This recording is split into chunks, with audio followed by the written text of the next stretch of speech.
Have you ever found yourself, wrestling with a really complex part on your shop floor, watching it jump from one machine to another? Oh, yeah. Different setups, different operators. Exactly. And all that precious time just Mhm.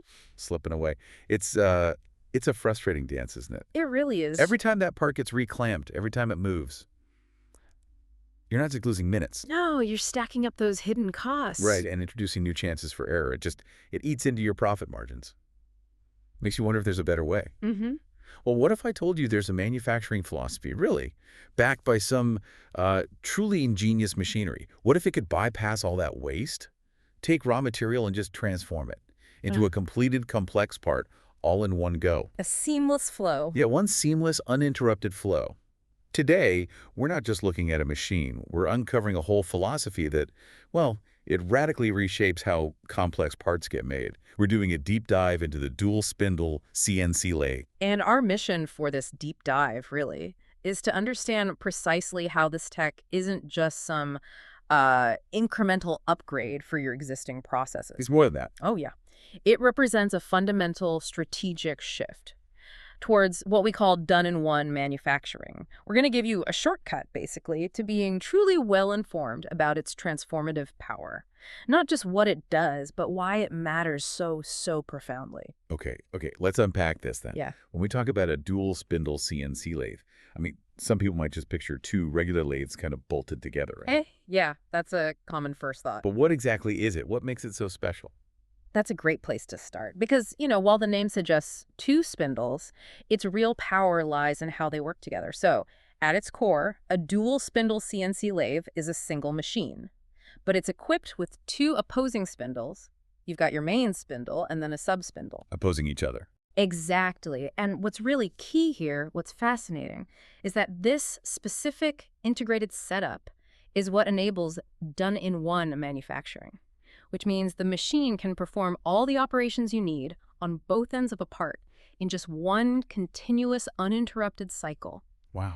Yeah, it fundamentally removes that need to move partially finished parts around, or even just reclamping them manually on the same machine. When I first saw one of these in action, my immediate thought was just, this changes everything. Mm-hmm. And our research for this deep dive really backs that up. Mm-hmm. It emphasizes this unique ability to finish a complex part without an operator ever needing to touch it, after the raw material's loaded. Right. And that capability, it isn't just about saving a bit of labor, is it? Mm-hmm. It's what really opens the door to true lights-out manufacturing. Exactly. I mean, imagine the possibilities.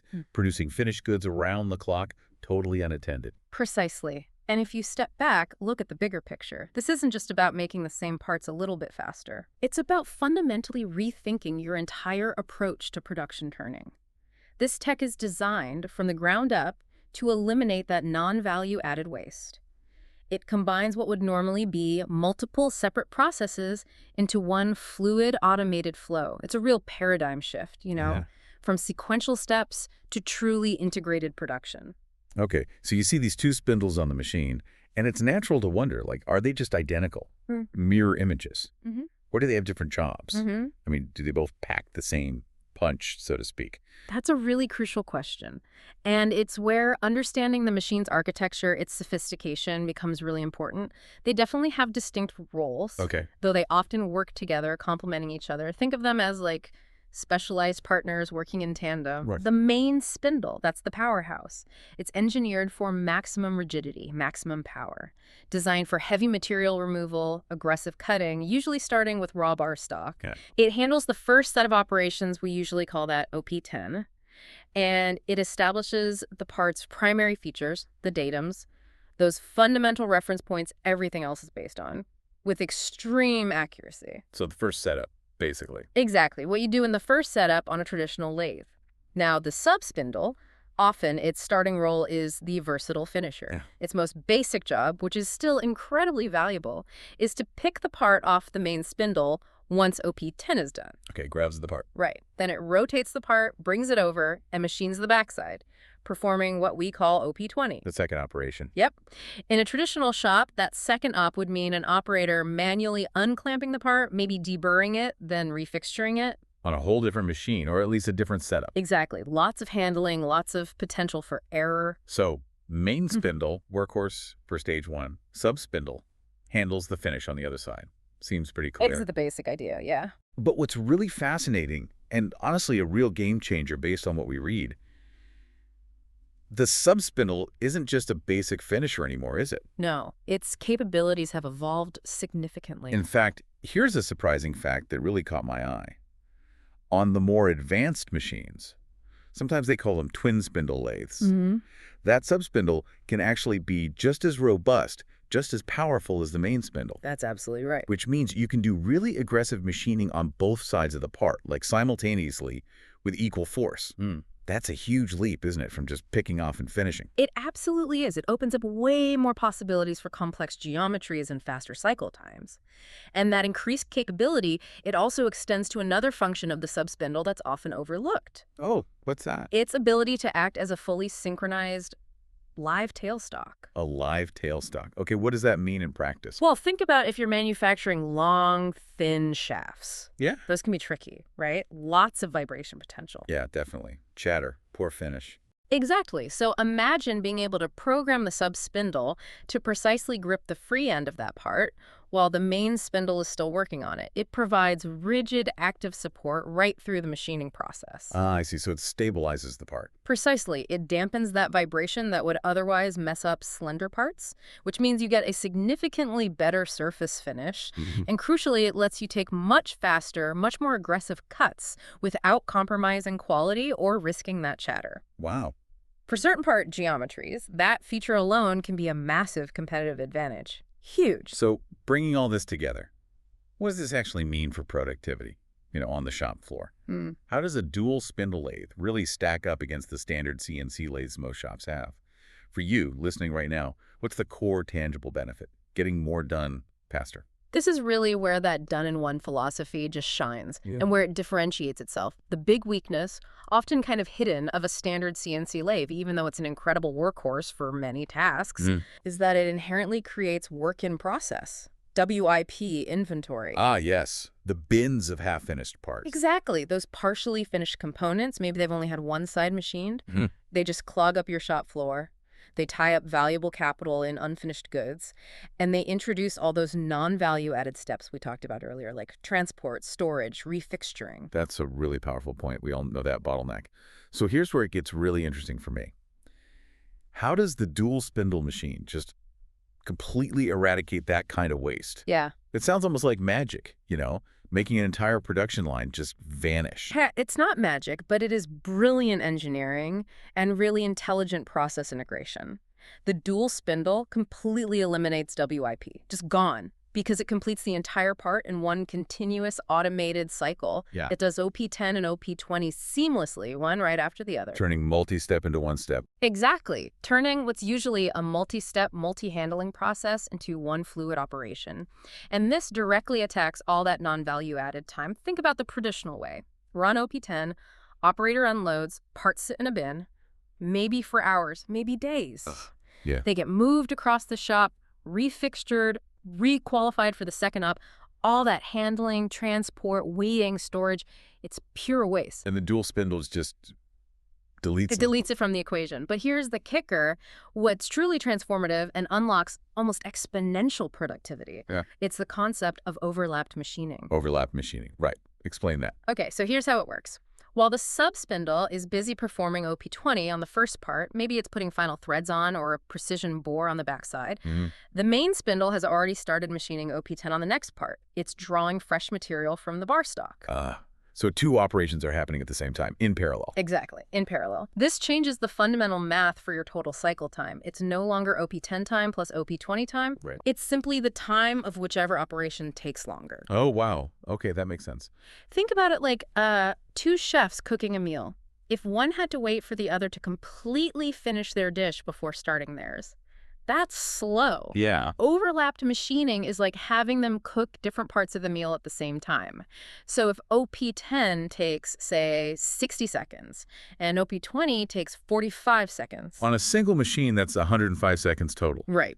But with overlapped machining, your cycle time for a finished part just becomes 60 seconds. Just the longer of the two operations. That's the longer one. That's a massive acceleration. It's a fundamental force multiplier that single spindle machines just cannot match. Okay, yeah, getting parts out the door faster is definitely a huge win. But how does this translate, directly into the cost per part and ultimately the overall profit margins? For you, the person running the shop or making those big investment decisions, Yeah. that's really where the rubber meets the road, right? Absolutely. And this is where we see the core financial impact. A dual spindle lathe attacks costs from pretty much every single angle. It radically slashes cycle times. We just saw how with parallel machining. It dramatically reduces, or sometimes even eliminates, manual labor for part handling and all those in-between steps. And crucially, it significantly improves quality because you're removing the potential for errors that creep in every time you manually reclamp a part. Fewer mistakes, less scrap. Exactly. The financial justification can be incredibly compelling. Our sources, they highlight some really striking real-world evidence. In many cases, moving a complex part from a multi-machine, multi-step process over to a single dual spindle setup has resulted in a tenfold reduction in cycle time. 10 times. 10 times faster. Think about that for a second. That's not just, cranking out more parts. No, that changes everything. It fundamentally alters your production capacity. It means you can take on new contracts, slash your lead times dramatically, respond to market shifts with way more agility. It literally transforms your competitive position, like overnight. Wow. And furthermore, this done-in-one manufacturing, especially when you pair it with automated systems like a bar feeder. To feed the material. Right, to supply the raw material automatically, and a parts catcher to collect the finished components. That combination is the key to true lights-out manufacturing. Running unattended. Exactly. You load it up at the end of the day, hit cycle start, walk away, let it run unattended all night long, producing hundreds of finished parts by the morning. That's incredible. It drastically reduces your direct labor costs. It frees up your skilled operators for more complex, maybe more value-added tasks. And it maximizes your return on investment, basically 2 net or 4-7. And the quality aspect, too. Oh, absolutely. Let's not forget quality. By machining all the features in a single clamping, the concentricity, the alignment between the front and back features, it's nearly perfect. Because you never unclamp it until it's done. Precisely. This often boosts your yield of good parts, maybe from 80% up to over 95% in some cases, which slashes your scrap, your rework costs, and all the delays that go with them. Huge savings there, too. Those are some truly incredible advantages: speed, cost, quality. It almost sounds, well, almost too good to be true sometimes. Are there any, initial hurdles or specific scenarios where maybe a dual spindle machine isn't the best fit? Or let me put it another way. What kinds of shops or what specific parts really benefit the most from this? Is it for everyone, or is there a definite sweet spot? That's a very fair question. And yeah, while the advantages are broad, there's definitely a sweet spot. The true benefactors, the ones who see the biggest impact, are clearly industries and shops that need complex turned parts. Specifically, parts with features on both ends. Okay, complexity on both ends is key. That's where this technology really shines, especially where precision, high volume, and cost efficiency are all critical. For a very simple part, maybe just needs work on one side. A traditional lathe might still be fine, more cost-effective even. But for anything with complexity on both ends, the dual spindle often becomes pretty much indispensable. So which industries are we talking about mainly? Well, think about automotive. The relentless demand for millions, literally millions, of identical engine parts, transmission components, drivetrain parts. High volume, tight tolerances. Exactly. Think about the precision needed for internal gear components or intricate sensor housings, specialized fasteners, doing that at low cost. This technology is essential for hitting those mass production targets economically. Makes sense. Then there's the medical field. It's perfect for producing really complex orthopedic implants, things like bone screws, custom joint components. Like tough materials, too. Yeah, delicate surgical instruments as well, often from tough materials like titanium or specialized stainless steels. In medical, done-in-one guarantees that minute precision and critical integrity that's absolutely vital for patient safety and performance. You can't compromise there. No way. And of course, aerospace and defense. Think high-strength fasteners, complex hydraulic fittings, components for guidance systems. Here, the feature alignment, the material integrity, the reliability, they're absolutely non-negotiable for safety, for mission success. Dual spindle helps ensure that. So to simplify it then, Yeah. it's really for any part that needs work done on both ends, Yeah. essentially. Exactly. If you think about the ideal part geometries, shafts and axles are classic examples. Yeah. They almost always have features like threads or grooves, maybe cross holes on both ends.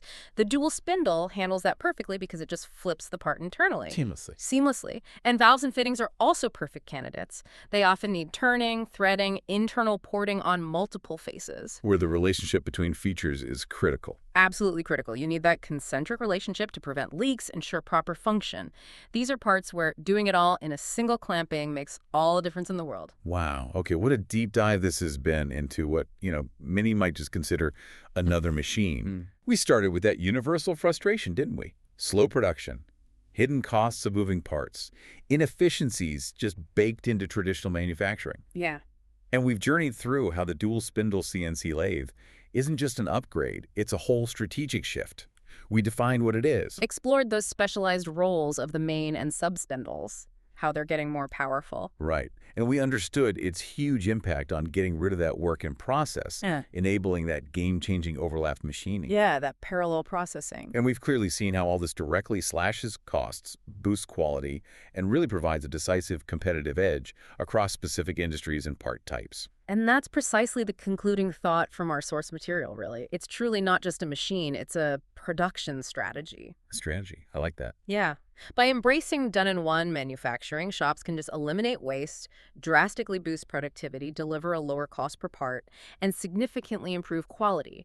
It provides that decisive competitive advantage for any modern, forward-thinking manufacturing operation. It's about optimizing the entire process, Yeah. not just tweaking individual steps. Absolutely. So considering this whole done-in-one philosophy Okay. and the, frankly, revolutionary potential for lights-out manufacturing that we've unpacked today, here's a final thought for you, our listener, to maybe mull over. What other traditionally multi-step, human-intensive processes, maybe in your own field, perhaps completely unrelated to machining, what other processes could be similarly revolutionized by integrating multiple operations into a single, seamless flow, challenging our fundamental assumptions about how things have to be made? Good question. Think about that for a bit.